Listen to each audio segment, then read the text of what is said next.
Benjakiti. Yeah, park. Benjakiti Park. I see. And some guests like walking and running in the morning as well at the park. From From the hotel, Yeah. there is this sky bridge, right? That Yeah. cross the road. And the gym, and on the second floor will be for like all the function rooms. And first floor. 안녕하세요, 김성태입니다. 저는 지금 태국 방콕에 있어요. 방콕의 5성급 호텔들하고 풀빌라들을 시찰하려고 여기 와 있습니다. 오늘로 인스펙션을 한 지가 벌써 2일 차네요. 여기 와서 보니까 좋은 숙소도 참 많고 배울 것도 많은 것 같아요. 제가 방콕에서 돌아본 좋은 숙소들의 장단점은 차차 제 유튜브 채널에 소개를 해보도록 하겠습니다. 시청자 여러분들 요즘에 마스크 쓰나요? 저도 마스크를 잘 안 쓰는 것 같아요. 자동차 매연이 많은 거리를 다닐 때는 마스크를 가끔 쓰기도 하지만 요즘에는 마스크를 쓰고 다니는 사람들보다 안 쓰고 다니는 사람들이 더 많죠. 이제 몇 년 동안 우리의 발을 묶어놨었던 족쇄가 풀리고 자유로워지면서 해외여행자 수가 급증을 했어요. 그리고 이제 다시 코시국 이전으로 돌아간 것 같아요. 며칠 전에 인천공항에 가보니까 여행자들이 정말 많더라고요. 아무튼 많은 사람들이 일본 여행이나 베트남 여행뿐만이 아니라 세계 곳곳으로 여행을 떠나가고 있어요. 사실 해외여행자 수는 급증을 했지만 국내 시장은 그렇게 좋은 건 아니죠. 경기도 안 좋고 금리도 높아서 아파트값 이자 내느라고 외식할 여유가 없다는 말도 들립니다. 실제로 통계를 봐도 그렇고 요즘에는 외식 비용하고 여행 비용을 아낀다는 내용을 참 많이 접할 수가 있어요. 올해 중반이나 후반에 들어서면은 좋아진다는 이야기가 들려와서 그런지 이제 슬슬 펜션 창업을 준비하는 분들도 생겨나는 것 같지만 일단 현재 상황은 숙박업뿐만이 아니라 외식업도 그렇게 좋은 상황은 아닌 것 같아요. 제가 이 펜션 사업에 관련된 일을 참 오래 했거든요. 그래서 호황기도 여러 번 접해봤고 불황기도 여러 번 접해봤습니다. 그런데 항상 보면은 이 어려운 시기를 어떻게 보냈느냐가 정말 중요한 것 같아요. 그리고 어려운 시기를 잘 버텨낸 사업장들은 현재보다 더 발전하는 것도 지켜봤고 그렇지 못한 업체들은 급격히 쇠퇴하는 모습도 참 많이 접했습니다. 예전에 제가 해외 리조트에 관련된 일을 하면서 관심도 역시 참 많이 가졌었던 적이 있었어요. 지금으로부터 한 20년 정도 전인데요. 꽤 오래전이죠. 당시에 어떤 일이 있었냐면은 당시에는 국내 여행사가 신혼여행자들한테 발리나 푸켓의 그런 럭셔리 풀빌라를 꽤 많이 판매할 시기였었어요. 왜냐면 그때 당시는 지금처럼 아고다나 호텔스.com, 에어비앤비 같은 해외 호텔 가격을 비교할 만한 정보가 거의 없었거든요. 그리고 당시 국내에서는 소비자들이 해외 풀빌라를 직접 컨택할 수 있는 방법이 거의 없었고 예를 들어서 발리 홍길동 호텔, 대한민국 총판점이라는 개념으로 판매가 되던 시기였었어요. 그렇기 때문에 독점 판매 방식으로 하고 있었으니까 마진폭이 정말 좋았습니다. 그때 떼돈 번 여행사들 정말 많죠. 그런데 바로 인터넷에 비교 사이트나 블로그, 카페 같은 정보 교류 사이트가 늘어나면서 소비자들이 가격 비교를 쉽게 하기 시작을 했었어요. 그러면서 서서히 소형 여행사들은 이 똑똑한 소비자들을 상대하기가 어려워졌었고 점차 쇠락의 길을 걷다가 사라졌죠. 해외에 있는 풀빌라들도 마찬가지였습니다. 발리나 푸켓 등의 해외 풀빌라들도 전 세계 에이전시들하고 계약만 잘하면은 알아서 객실을 채워주던 시절이 다 끝나고 살아남기 위해서 발버둥을 쳐야 됐었어요. 인터넷에 이제 다 노출되다 보니까 경쟁사들이 제각각 무기들을 들고 나오기 시작한 거예요. 시설 경쟁은 말할 것도 없고 가격을 많이 낮춰서 가격 경쟁까지 내서서 소비자들한테 어필하기 위해서 노력을 했어요. 그리고 세월이 흘러서 결국 교통정리가 싹 됐죠. 예전에는 수영장만 있으면 풀빌라라고 비싸게 봤던 곳들이 이제는 풀빌라 중에서도 저렴한 풀빌라와 여전히 고가의 풀빌라로 나뉘게 된 거예요. 별 준비도 없이 풀빌라가 잘 된다니까 집에 수영장 하나만 만들어서 운영하던 곳들이 호황일 때는 특별함이 없어도 잘 됐었지만 2000년대 초반을 넘어가면서 서서히 묻혀서 잊혀지게 된 거예요. 이게 우리나라 얘기가 아닙니다. 발리나 푸켓에서 제가 직접 눈으로 본 실상이에요. 근데 우리나라는 더 문제가 크죠. 일단 투자금이 달라요. 수영장을 만드는 게 문제가 아니라 온수를 유지하는 것만으로도 설비 비용하고 유지 비용이 동남아하고는 비교할 수 없을 만큼 높아요. 제가 지금까지 펜션에 관련된 여러 권의 책을 이제 썼는데 그 중에서 12년 전에 쓴 책이 하나가 있어요. 그런데 그 책의 내용에 보면은 지금하고 별반 다르지 않은 염려를 하는 그런 내용이 있었어요. 컨셉이 없이 펜션이 그냥 인기가 있다고 하니까 국내 우후죽순 펜션들이 만들어지고 있어서 걱정스럽다라는 그런 글을 쓴 적이 있습니다.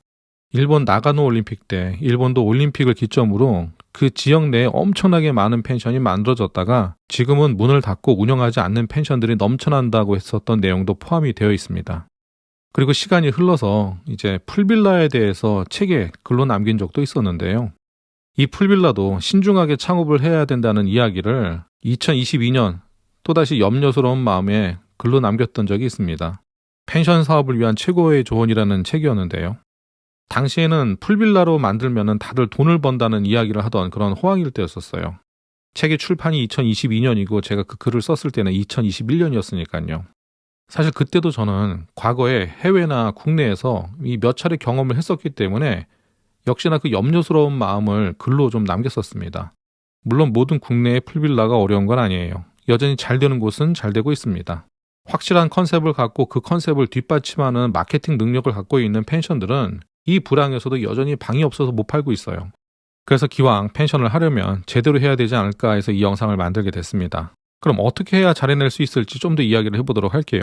지금도 저한테 펜션 창업 컨설팅을 의뢰한 분들을 보면은 과반수 이상은 풀빌라 창업을 문의할 정도예요. 지금 아무리 풀빌라가 힘들다고 해도 이 인기는 한동안 지속될 것 같습니다. 풀빌라인가 일반 펜션인가 뭐가 옳은 형태의 창업이라고 말할 수는 없어요. 왜냐하면 소비자들은 합리적인 지출을 하면서 여행을 해야 되는 경우도 있고 사치스러운 여행 소비를 해야 되는 상황도 있기 때문이에요. 실용적인 소비자, 사치스러운 소비자 이 두 그룹 중에 우리가 수익을 내기 위해서 어떤 그룹을 잡아도 상관은 없습니다.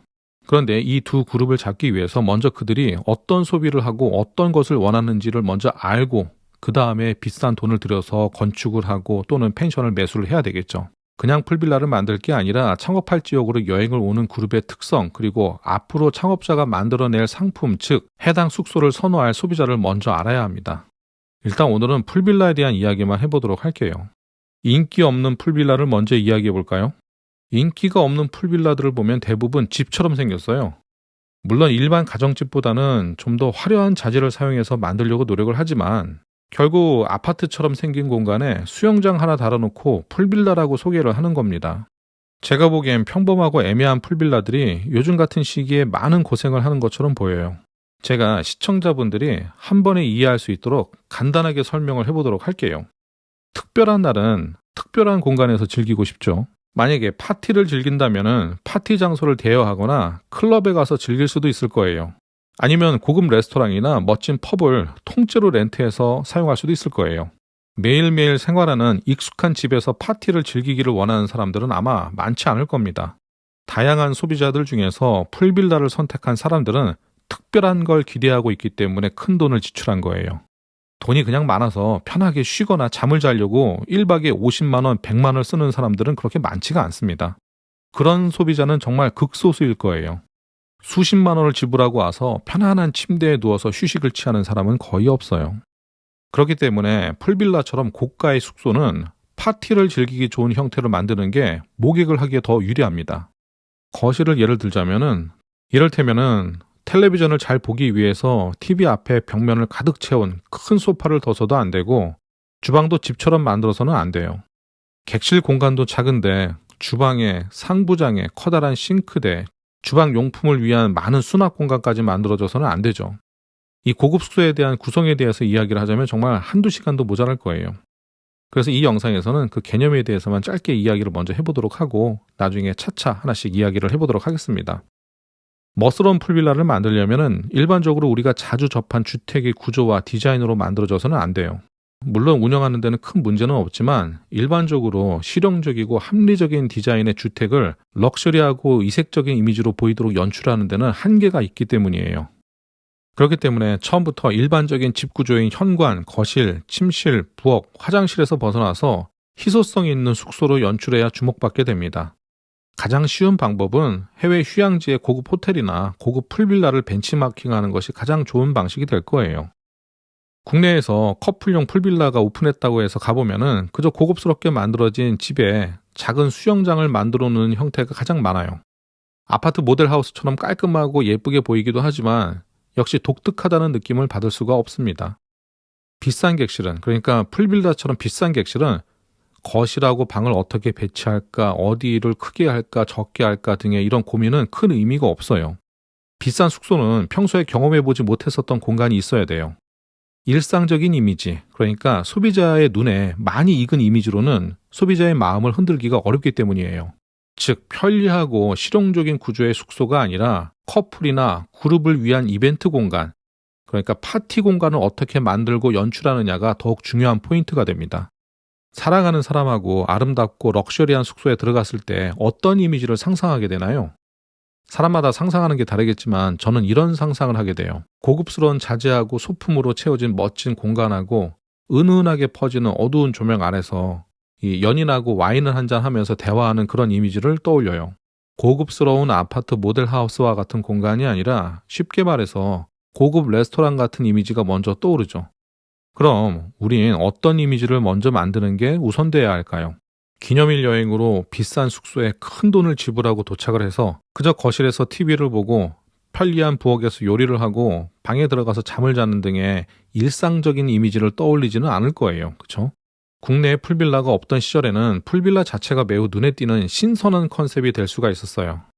하지만 이제 풀빌라는 컨셉이 아니라 하나의 숙소 카테고리로 고착됐습니다.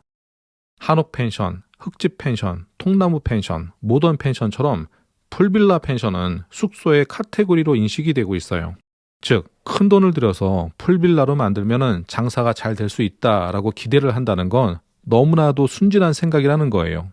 풀빌라라는 형태의 카테고리가 정해지면 그 다음 어떤 컨셉으로 고객의 마음을 얻을 것인가를 함께 고민해야 된다는 거예요. 그렇기 때문에 이제 소비자들한테 펜션을 소개할 때 경기도에 위치한 풀빌라 펜션이라고 소개할 게 아니라 경기도에 위치한 무슨 스타일의 풀빌라라고 광고를 해야 된다는 거예요. 라스베가스의 고급 호텔의 모습을 본뜬 스위트룸과 같은 풀빌라인지, 아니면 발리의 이색적인 분위기의 풀빌라인지, 또 아니면 태국의 노천퍼 분위기처럼 파티를 즐기기 좋은 풀빌라인지 독특하고 기억하기 좋은 이미지를 만들어야 됩니다.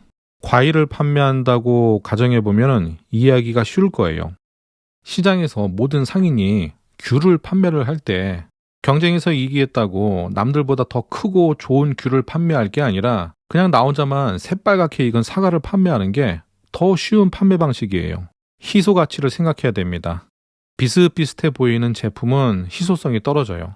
그리고 그만큼 가격도 함께 하락하게 됩니다. 만약 풀빌라를 희소 가치가 있다고 생각해서 창업하기로 마음을 먹었다면 다시 한번 깊게 생각을 해봐야 돼요. 이미 우리나라에 풀빌라는 많습니다. 더 희소 가치가 있는 독특한 컨셉을 기획했다면 그때 시작하길 바랍니다. 물론 창업자들뿐만이 아니라 현재 펜션을 운영하시는 분들 중에서도 많은 돈을 들여서 리모델링을 하고 그리고 펜션의 컨셉을 바꾸려고 준비를 하시는 분들도 많은 걸로 알고 있어요. 큰 돈이 들어가는 것만큼 좀 더 희소 가치를 생각하고서 투자를 하시기를 바라겠습니다. 오늘도 저의 긴 이야기를 잘 들어주셔서 감사합니다. 그럼 여기서 마치겠습니다.